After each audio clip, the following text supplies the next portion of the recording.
Bonjour, dans cette vidéo, on va voir les transformations réversibles, en particulier les transformations adiabatiques dQ c'est égal à 0. C'est la variation de la chaleur ou de transfert de chaleur c'est égal à 0. Donc soit un gaz supposé parfait qui subit une transformation adiabatique ou appelé aussi isentropique, c'est-à-dire sans changement de quantité de chaleur entre le système ou le gaz avec le milieu extérieur. Donc la variation de la quantité de chaleur c'est égal à 0 entre le gaz et le milieu extérieur. D'où l'explication de dQ égale.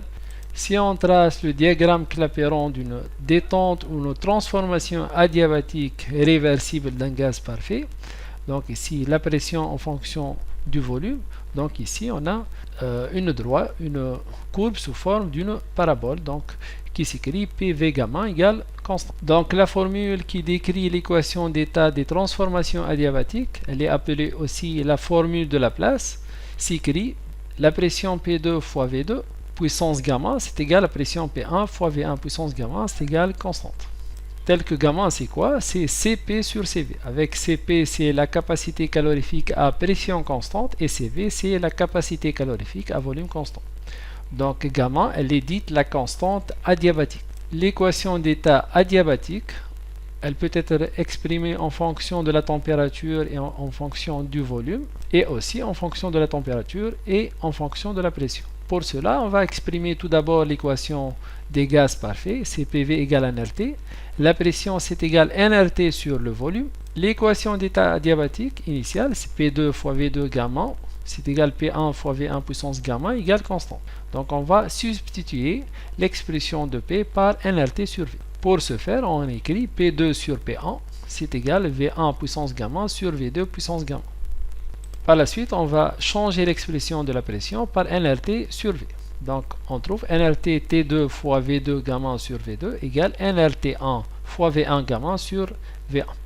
Donc, on peut simplifier par nR et on obtient T2 fois V2 puissance gamma moins 1, V2 gamma moins 1, ça donne gamma moins 1, c'est égal T1 fois V1 gamma moins 1, c'est égal à une constante. Donc voici l'équation d'état adiabatique en fonction de la température et en fonction du volume. Ou bien on écrit PV égale nRT, donc on peut tirer ici le volume à partir de la loi des gaz parfaits, c'est nRT sur la pression.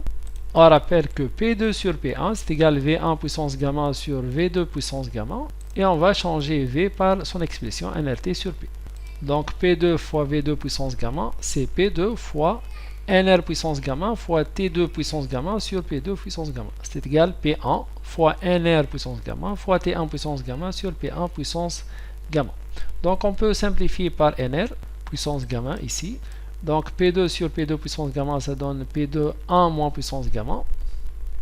Donc ça donne P2 fois puissance 1 moins gamma fois T2 puissance gamma, c'est égal P1 fois puissance 1 moins gamma fois T1 puissance gamma.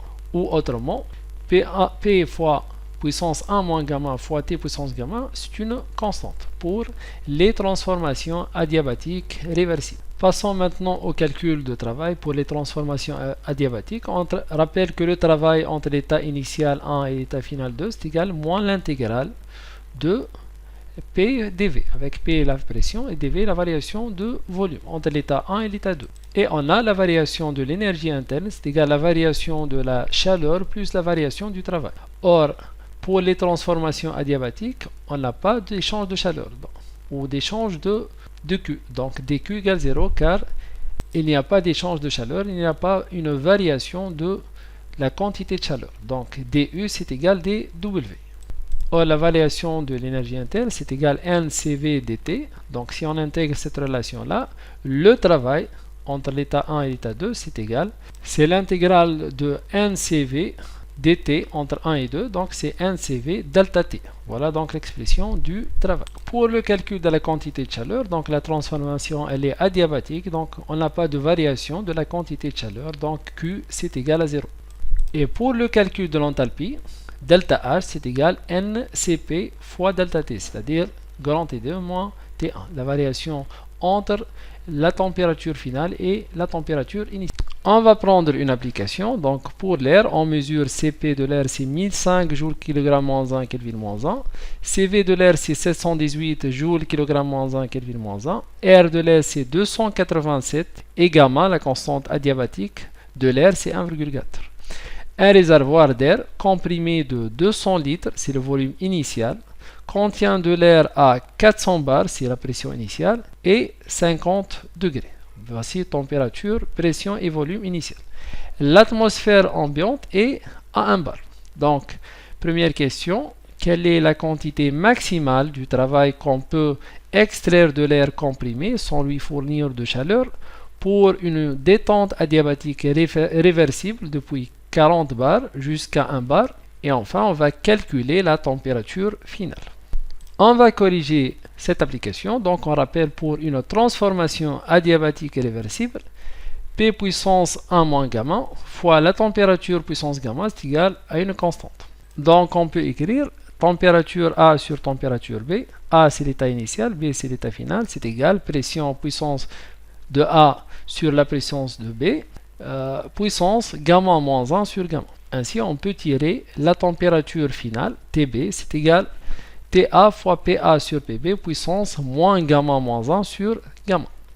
Les pressions doivent être en pascal et les températures doivent être en Kelvin. Donc TA, c'est 50 degrés plus 273,15. On obtient la température en Kelvin. Pour les pressions, on a la pression initiale, c'est 40 bars fois 10 puissance 5 pour obtenir une pression en pascal sur la température finale, c'est 1 bar. C'est 1 fois 10 puissance 5. On remarque que 10 puissance 5, il est simplifié. C'est puissance, le tout, puissance, moins gamma, c'est égal à 1,4, moins 1 sur 1,4. Donc, on obtient une température de 112,6 Kelvin. En degrés, on ajoute, ou plutôt, on retranche 273,15. On obtient presque moins 160,5 degrés Celsius. On va par la suite calculer le travail. Donc, le travail effectué par le système fermé qui subit une transformation adiabatique réversible, et WAB c'est égal delta U moins la chaleur, ou la quantité de chaleur. On sait pour une transformation adiabatique que la quantité de chaleur échangée c'est égal à 0. Donc il reste le travail delta W entre A et B, c'est égal la variation de l'énergie interne. C'est MA fois CV fois delta T, avec la quantité de chaleur c'est égal à 0.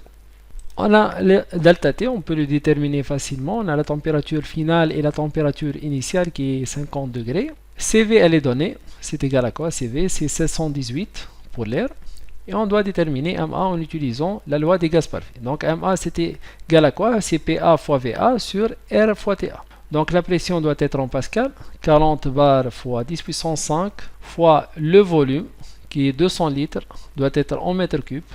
Donc, le litre est égal à 10 moins 3 mètres cubes. Donc, c'est 200 fois 10 moins 3. On obtient 0,2 mètres cubes sur R qui est 287 fois la température en Kelvin. C'est 50 plus 273,15. Donc, la masse, c'est en kilogrammes, c'est 8,626 kg.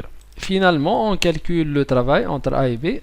C'est la masse 8,626 fois donc RCV plutôt, qui est 718 fois delta T, donc on a moins 160,5 degrés, la température finale, moins la température initiale. Cette delta T, on peut le calculer en Kelvin ou en degrés. On obtient le même résultat car ce 273, il sera simplifié. Donc, il peut être en degrés ou en Kelvin. On obtient finalement le travail, c'est moins 1,3038 fois 10 puissance 6 joules. Donc voilà, on a terminé cette vidéo. Merci.